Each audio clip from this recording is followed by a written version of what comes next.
Dans cette classe, nous allons apprendre à appliquer le perçage standard aux pièces à l'aide de la commande assistant de perçage, qui est l'assistant de perçage SolidWorks. Ouvrez le fichier disponible et commençons. Pour utiliser la commande AllWizard, nous sélectionnons la face où nous voulons appliquer le perçage et activer la commande. Dans le gestionnaire de propriétés, il y a deux onglets. Dans l'onglet Type, nous spécifions le type du trou, la norme, les dimensions et l'état final. Pour cet exemple, dans Type de trou, nous sélectionnons fraise. Dans Standard, nous définissons la norme en symétrique.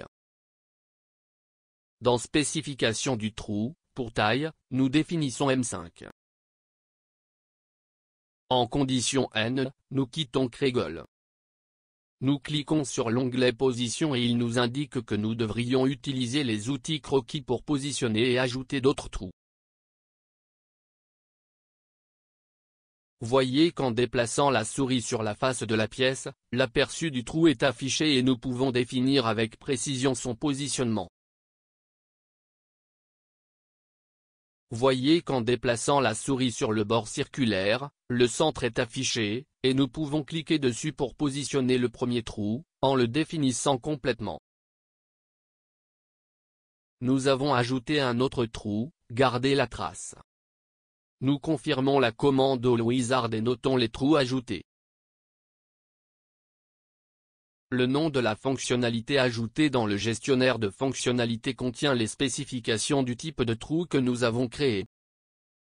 Vous voyez qu'en développant la fonction créée par l'assistant trou, nous avons deux esquisses distinctes. L'un contrôle le positionnement des trous et peut être édité chaque fois que nécessaire.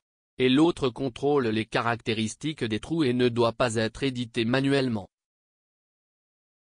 Parce que les caractéristiques ont été ajoutées selon la norme que nous avons choisie, donc lors de l'édition, ce trou n'appartiendra plus à la norme spécifiée précédemment.